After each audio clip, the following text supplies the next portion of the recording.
Back in April, I had the wonderful privilege to go back to my alma mater, and that is Kennedy King College. It is one of the community colleges here in Chicago, and I was given the opportunity to be the guest speaker for their media student showcase. And this is a showcase where pretty much as they're coming to the end of the spring semester, all of the media students, they get to come together and they get to show off their projects, whether it was graphic design, some radio, video editing, you name it, it was showcased.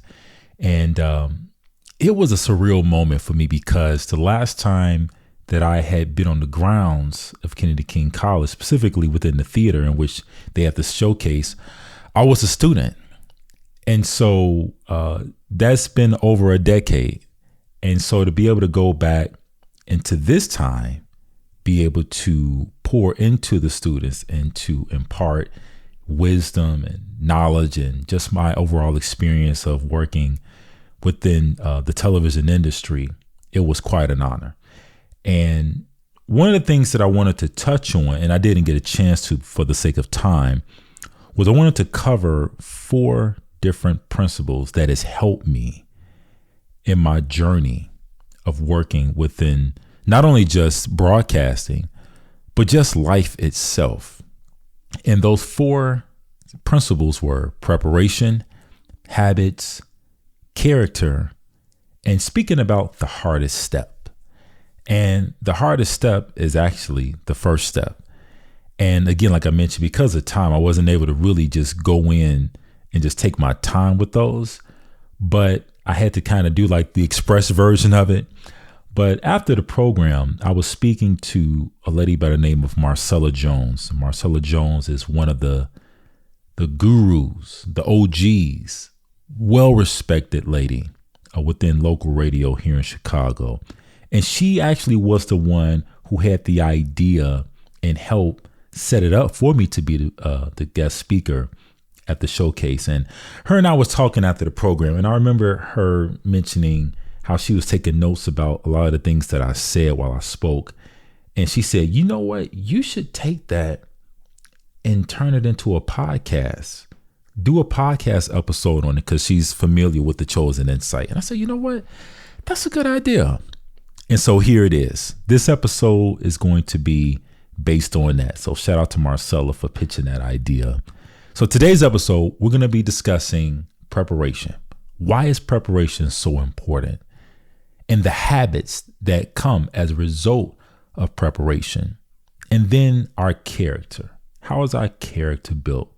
And what we get to see about our character. And last but not least, the hardest step. Because you could do all of those things. You can prepare. You can upgrade and clean up the habits. And you can work on your character. But in order to do all 3 of those things, you got to get started. Hence, the hardest step is step 1. So that's what today's episode is going to be about. It's the Chosen Insight. And it starts right now.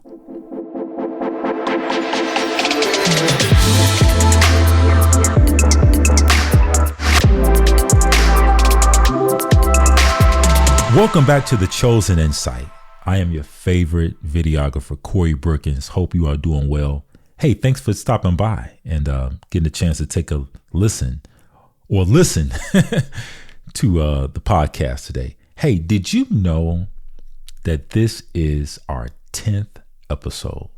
That is a really big deal for me because, like I mentioned in the intro, the hardest step is step 1.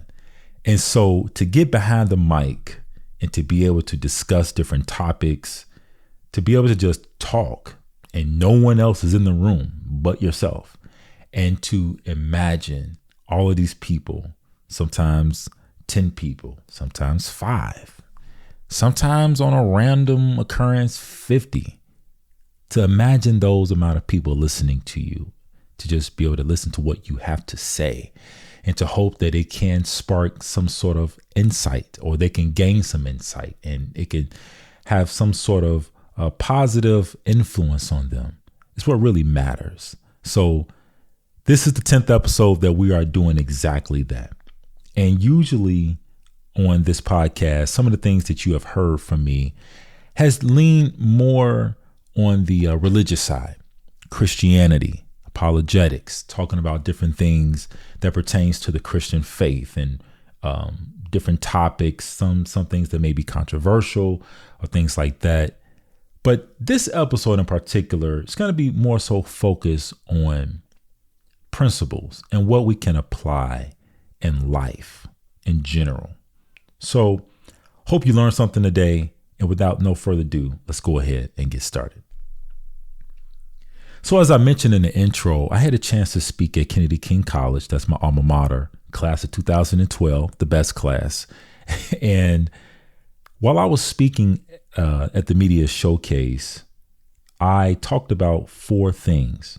And the reason why I wanted to talk about those things is because I believe that it's really been an asset for me as to where I stand right now. As of August of this year, this is 2025, I want to say it'll be close to 22 years that I've worked in television. And that goes all the way back to when I first started at the Monument of Faith Evangelistic Church. I started under the leadership of the late Leroy Spearman. And he was a prominent and well-respected man within my life and in so many other people's lives, a lot of my colleagues' lives, because a lot of us, we got started there under his tutelage, under his leadership. And one of the things that I really learned, or that I am continuing to learn about working in television, is preparation. Preparation, because it's something that is a key component into what we do. And it also serves as a principle to determine if something's going to be successful or if something's just going to fail. And so many times we get into the habit of either not giving ourselves enough time to prepare, or we do prepare and we don't see the value in preparation. And while I was speaking, that was one of the things that I hit on, preparation. Preparation is something that I have a really big respect for because it allows you to cross your T's and dot your I's. It allows us to be able to take our time and to assess things in its most proper way. And when we do that, yes, we will possibly make a mistake. We will overlook something. We may try to build something or configure something or, just put something together too fast. And it's within that time of preparation that we can actually do the proper assessments. If we have to start all over again, if we have to test things out, that is what preparation is all about. And so that is something that I really respect. I really respect. Preparation is key when it comes down to anything in life. And one of the things that I had mentioned while I was speaking at Kennedy King was about the pace in terms of why we move so fast today in this particular generation, in this century. We move extremely fast. We try to rush to get things done. And I don't understand why. Why are we moving at such a rapid pace? I don't get it. Is it that if we do something really fast that we feel that we're good at it? Is it if we move really quick that we can move on to the next thing that we need to work on? Why is it that we like to move so fast? And I think one of the things when it comes down to preparation is the ability to slow down. It is the mindset where, hey, I don't have to rush to get this done. It's not a sprint. It's a marathon. And that's what preparation does. And so many things that I can talk about when it comes down to preparation. Actually, it's a good story. Something that actually happened recently with me at work. I was on my way to a client up north. I was actually working at a baseball game. It was with the Chicago Cubs. And I stay in the far south suburbs. And obviously, if you're from Chicago, you live in Chicago, you know that Wrigleyville or Wrigley Field, either one, is up north. And so on a good day, particularly during the weekday, it may take you about 45 minutes to an hour to get there. And so usually when I would work at the Cubs, I would leave out and I would probably give myself about a good hour. And so on this particular day, I told myself, okay, hey, you're doing good. I had all my clothes laid out the night before, everything, my wallet, yada, yada, yada. And I get in the car and I'm kind of pacing it a little bit because for some reason, again, I still feel like I have to move quick, even though I supposedly allotted myself a certain amount of time. I get on the expressway. And as soon as I got onto the entrance ramp, I came to a crawl because there was an unusual, unexpected amount of traffic. And I immediately turned on news radio just to kind of get the traffic report because it comes on at a certain time. So I wanted to see exactly what was going on. Turns out that it was a car fire. And as a result of this car fire, it put everybody behind, including myself. And I remember being in the car and I had gripped that steering wheel and I just yelled to the top of my lungs, like, no. And I know it's kind of hard to imagine me doing that, but I'm just being completely honest because I was frustrated. And I'm like, I'm going to be late. No doubt about it. And if one thing about me, I do not like being late. I hate being late because it's a reflection of you. I told you in earlier episodes, I am an analytical kind of person. Sometimes I tend to overthink a lot of things, and my wife has gotten on me about that. But I believe that if it's done right and if it's not overly done, it could serve as a good thing. So I'm in the car, traffic is crawling. I know I'm going to be late, no doubt about it. And what I decided to do was call my POC. That's point of contact. So I called him and his name is Jeff. So I called Jeff and I said, hey, Jeff, hey, man, I'm just giving you a heads up. I'm running behind. I may be getting to work maybe about like 25 minutes after our call time. So he said, oh, man, Corey, no problem. No big deal. Everything is chilled. Everything is fine. Just get here safe. So I really appreciated that about him. So later on that day, Jeff was actually working on this same shift. And so him and I got to talking, and somehow the conversation went into the direction of me getting to work at the time that I did. And I asked Jeff, I said, Jeff, how do you get to work, or how much time do you give yourself when it comes down to getting to work on time? And without hesitation, he immediately said 2 hours. And I was really taken back by that. I said, 2 hours? He was like, yeah. And I could believe him because usually when I worked there, I would get into the parking lot and I would see his car. He normally parks in a designated spot. And when I walked in the building, he already had his coat off. He had his tablet out, just doing his thing. And I'm just like, man, very well composed. Meanwhile, I'm coming in there kind of speed walking a little bit, but yet want to kind of be cool at the same time. Don't have all of this anxiety written all over my face. And like I said, we talked later on, and he mentioned that he gives himself 2 hours. And he says sometimes when he gives himself 2 hours, he'll get to work in 1 hour. And then there's times where it would take him literally maybe about an hour, 30 minutes. And sometimes he'll get there so early that he'll just sit in the parking lot. And I brought that up because a lot of times that's what preparation involves. Preparation involves giving yourself more than enough time to be able to get something done. And I think a lot of times if we're not careful, our mind will play us by saying, oh, you ain't got to have that much time. You don't need all of that much time to get to work. If you get there, you're still going to have all of this downtime. And it's like, well, is there really a such thing as downtime?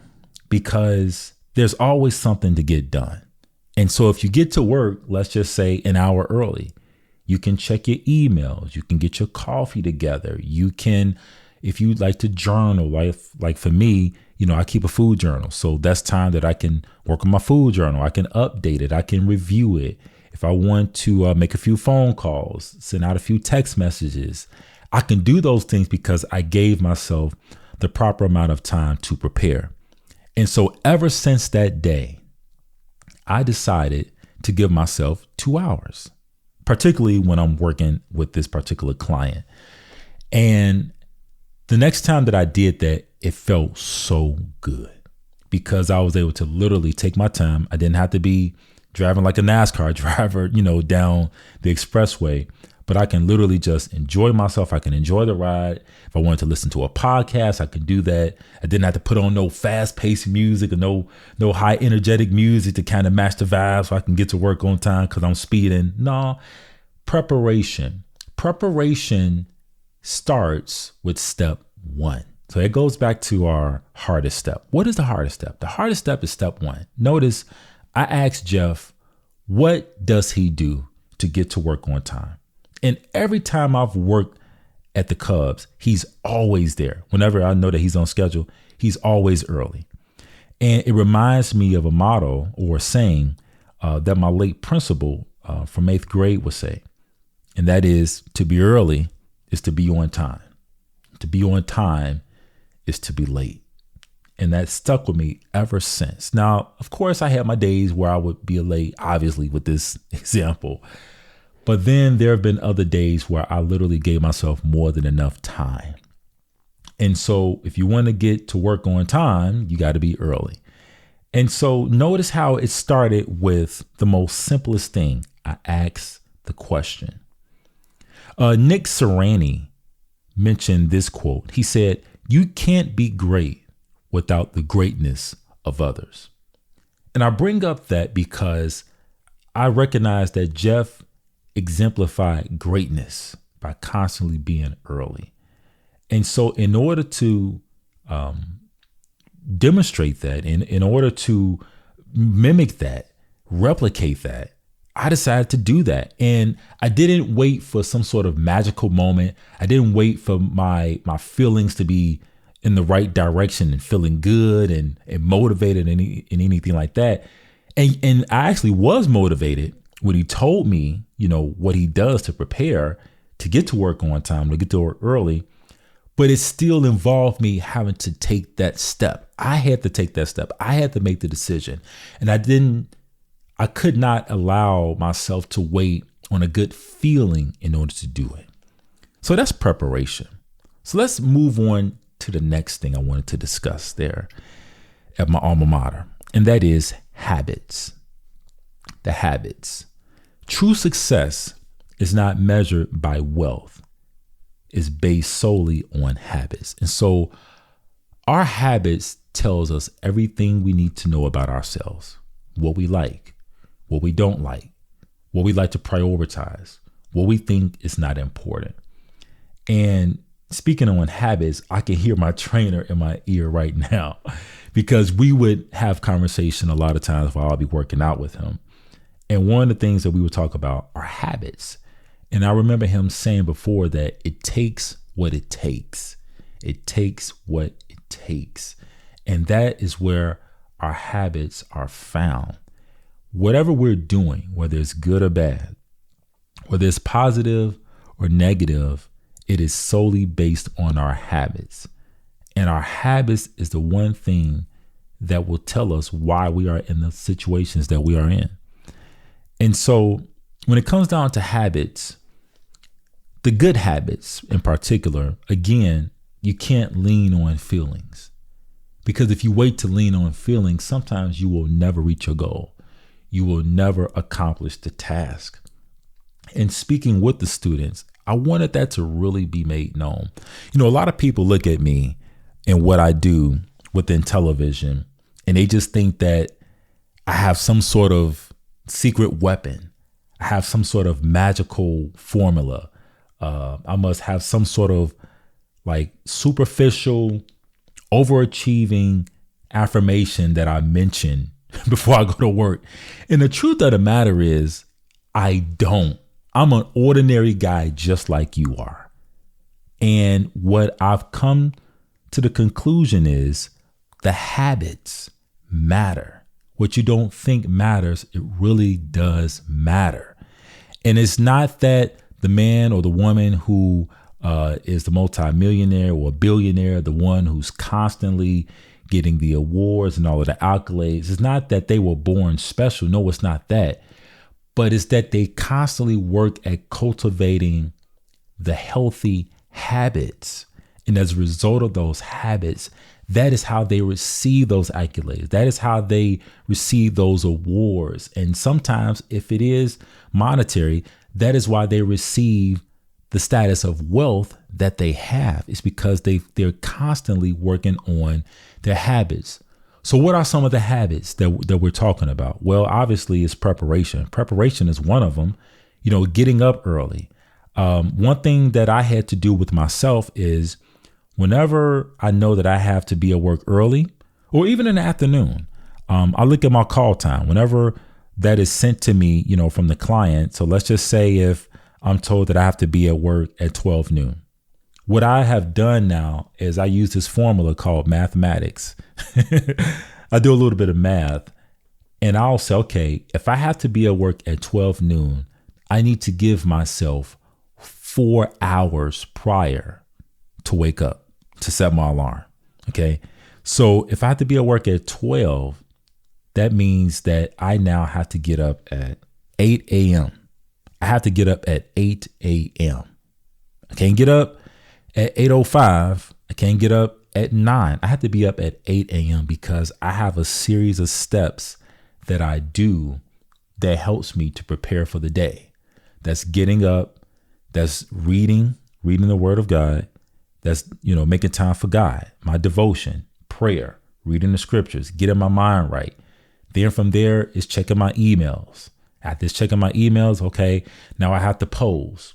I have to talk about that on a whole nother episode, but I also do body posing. After that, I have to have my protein shake, to get my breakfast together, shower, get my clothes put on. That whole process, I need that ample amount of time. And then going back to the story that I mentioned about, working up north, give yourself 2 hours.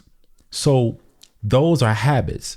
And the thing about it is those habits have to be done on a consistent basis. It's not something that you do for a month and then you notice that, oh, this is good. This is working out. Let me try something else out, right? That may possibly deviate from that. No, you have to stick with it. There's a word that my wife and I joke around about because sometimes she doesn't pronounce it the exact same way that I do. But it is something called stick-to-itiveness. Stick-to-itiveness. Have you ever heard of that word before? That is something that I keep plastered in my mind because it is not so much the person that does something fast that is well respected. It's not the person that does something perfect that gets all of the credit, but it's the one who does something consistently. They do it consistently.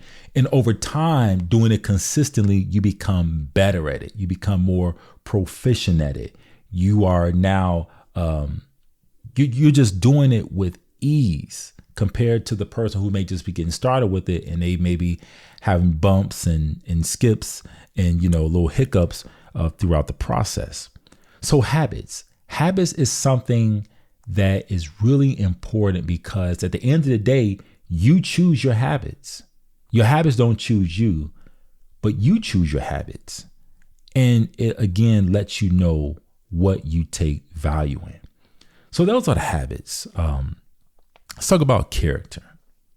Character is paramount within my life.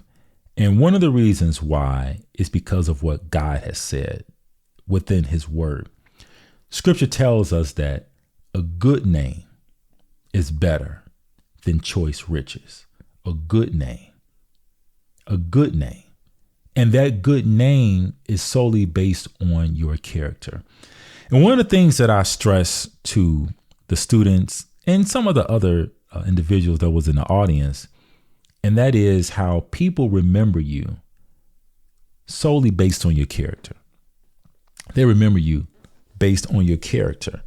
And it is very heightened and highlighted within television. I remember I was working at Windy City Live. Windy City Live is a local entertainment show that comes on here in Chicago. And I remember when I first got started, one of the things that I was doing there is I was doing these shoots within one of the studios, and it was called the 2-minute warning. And so we would go within Studio 2, I want to say it was. We were going to Studio 2, and we would shoot this 2-minute warning segment, but we were shooting it with a separate camera compared to the cameras that was within the main studio that we shot Windy City Live. And so some of the things that you would have to do to shoot this, you either have to go upstairs on the second floor, you have to get the camera, get a P2 card, battery, check the microphones, and also, I want to say the lighting. Matter of fact, no, the lighting was automatic because they had a lighting grid within the studio. But with the 2-minute warning, we'll shoot it with the talent. At the time, this was the anchor. Well, he's a sports anchor now, but he was one of the co-hosts for Windy City Live, my buddy, Ryan Cheverini. We'll shoot it with him and with the well-known guests. And then afterwards, sometimes we would have to literally put the camera down, turn off the microphones and so on and so forth, rush over to the next studio and shoot Windy City Live. And then after that, we would pretty much strike, put the gear away, go home. Well, on this particular day, I remember I had to shoot the 2-minute warning. And after Windy City Live was over, the camera and everything was still out. It wasn't put away. And usually the person who shoots the 2-minute warning, they're responsible for not only setting up, but they're also responsible for breaking down. And so obviously the show was over. It was a full, heavy show. And when I say heavy, meaning that it was just a lot of stuff going on. And as tired as I was, and as much as I was ready to leave and get on the train and go home, I said, oh, wait a second. You got to go put away the gear that you shot the 2-minute warning with. And so I ended up going back in Studio 2. I took the battery off the camera. I'm putting the camera back in its case and putting everything back in the bag where it belongs. And there was a gentleman there who was watching me, and I had no clue that he had his eye on me.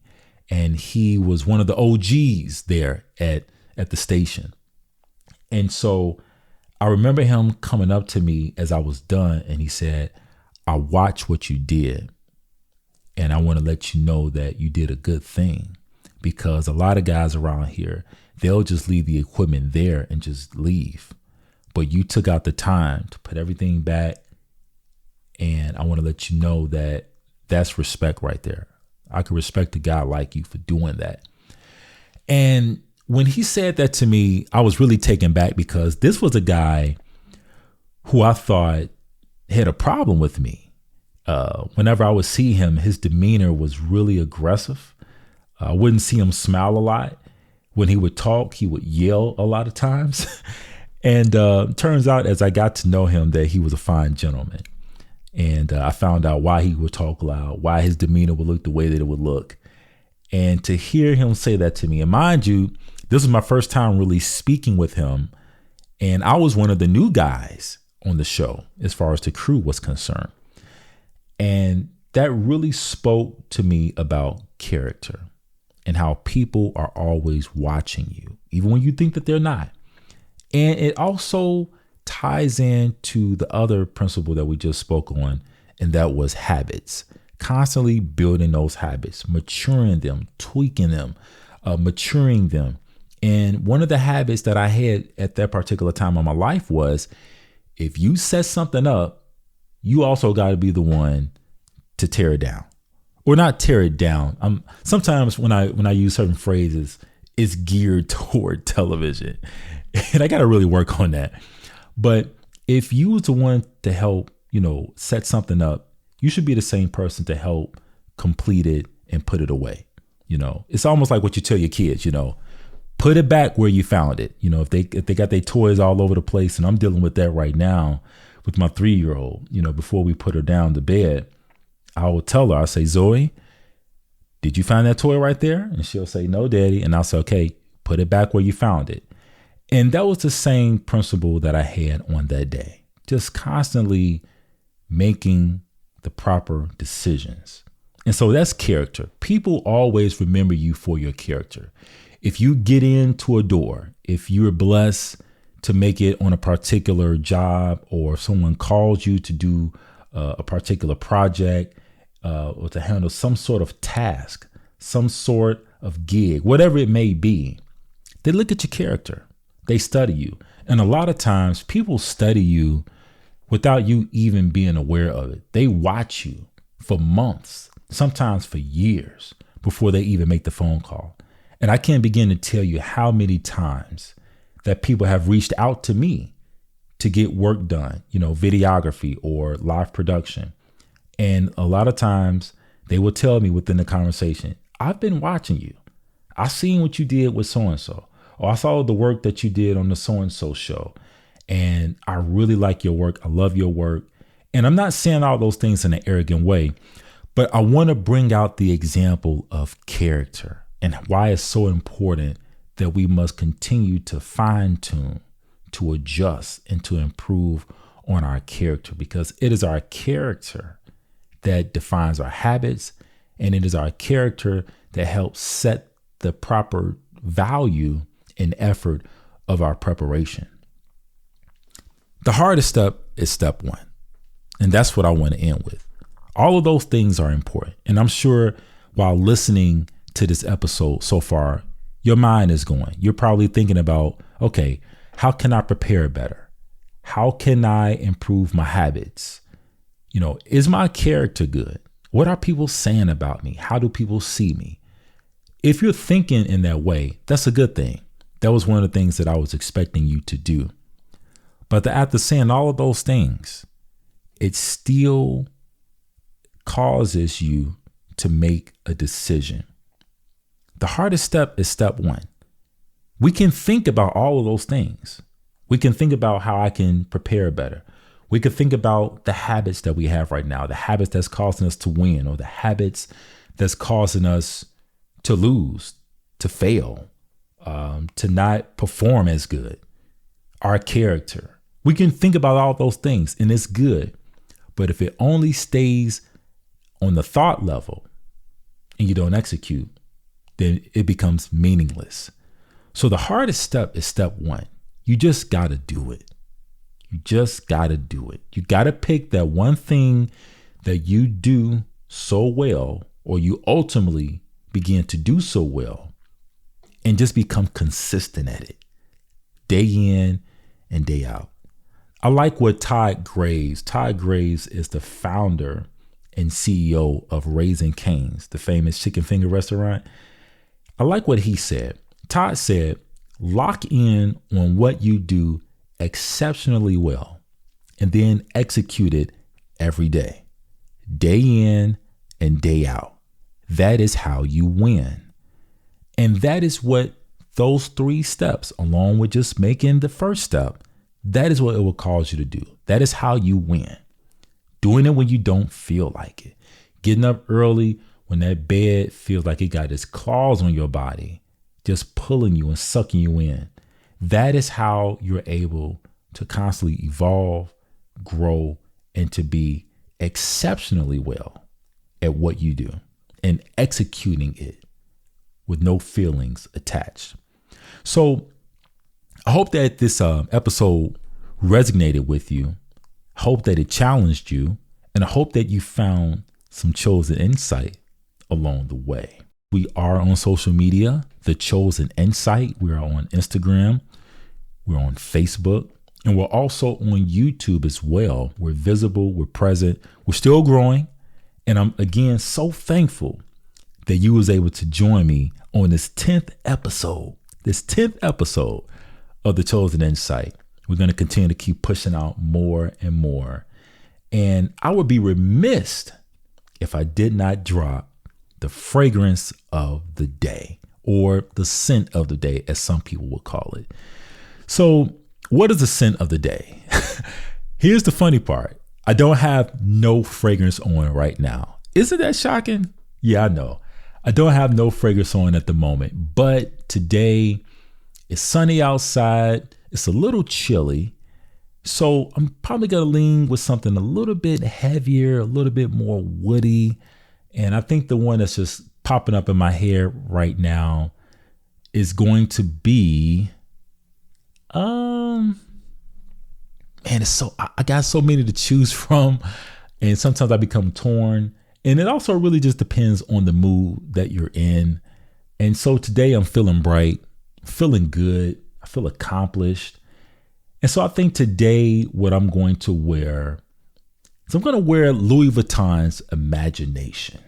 It's a bright, citrusy, aromatic, zesty fragrance. It has like this really clean feeling when you smell it. It just smells like fresh linen. But when it begins to dry down on you, you get this nice ambroxan note that's within there. It's really, it's a sexy note actually. And it's also woody. It got some nice woods at the base as well. So there you have it. The scent of the day is going to be Louis Vuitton's Imagination. And I'm sure my wife will be very excited to smell it on me later on. But again, thank you for listening to The Chosen Insight. It's your favorite videographer, Corey Brookins. And before we depart, how about we close out in prayer? I think that would only be necessary to do that. So Father God, we thank you.